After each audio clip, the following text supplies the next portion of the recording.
The gods of Olympus have abandoned me. Now there is no hope. And Kratos cast himself from the highest mountain in all of Greece.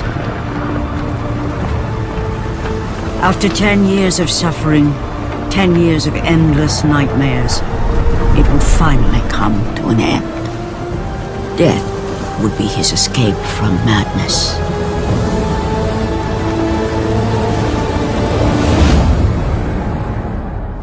But it had not always been this way.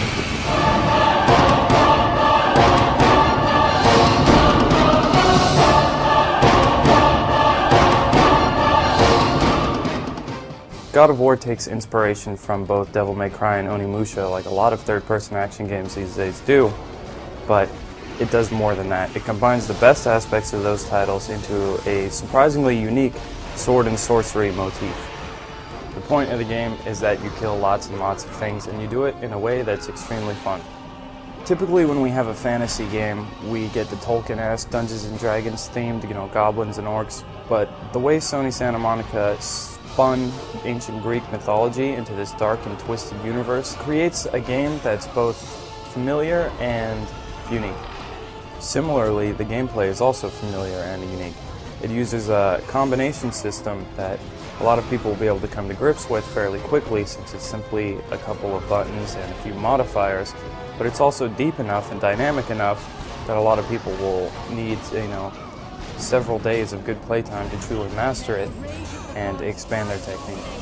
To elaborate a little more on the combat, try thinking of God of War as a sort of Tony Hawk of the action genre. I know Prince of Persia Warrior Within was billed as the same thing, and we might have even helped do that, but I believe that game turned out somewhat differently. Anyway, God of War lets you chain together attacks instantaneously, break combinations without having to worry about animation routines continually looping and ruining your experience, and you can even segue right into blocks and dodges literally on the fly. So that means I could start attacking a foe, like let's say I do a medium strong hit combination and I want to chain that into a modified strong hit combination, but then one of the foe's buddies tries to hit me, bam, I slam on the block button, my animation stops, and my character's blocking.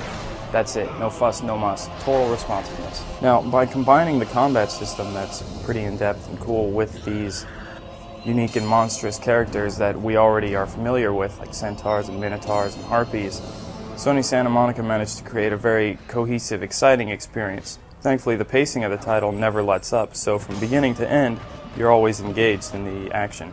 Part of this is because the technology behind God of War is pretty fantastic. Like a game like Jak 3, it doesn't really ever load. Sometimes it'll stutter and it'll load for about half a second to a second, but other than that, it's one seamless experience front to back. This is something a lot of people tend to take for granted when they're playing games, the loading times and how much they can really hurt the experience. But I'm super glad they're not here in God of War, because that makes transitioning from one dank and blood-soaked dungeon to an extremely elaborate vista or a view of a mountainous Ares trampling an army in the background just incredible.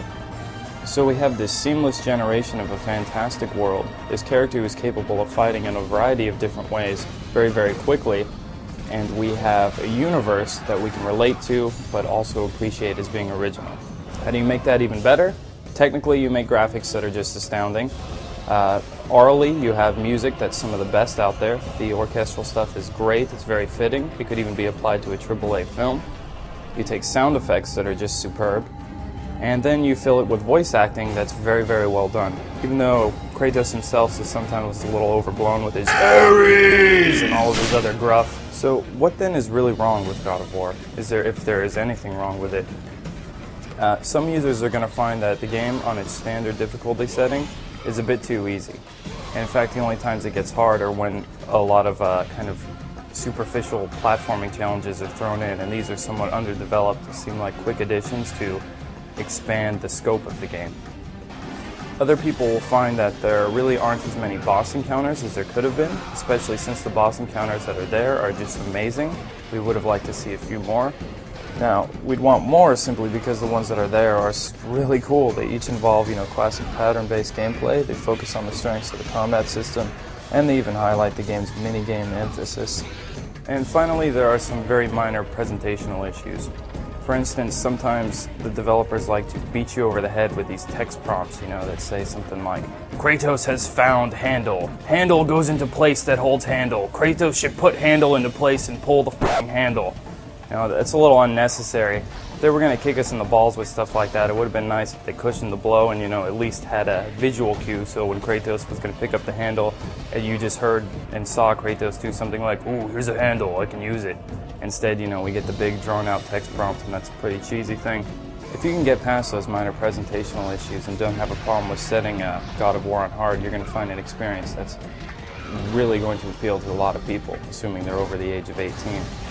What I think is particularly cool about the game is that when you do play on hard and the eventual God mode that you can unlock, you receive extra bonuses, incentives for completing the game a second time. These are outlined in the instruction manual, which I also think is really considerate because a lot of other developers don't really do that.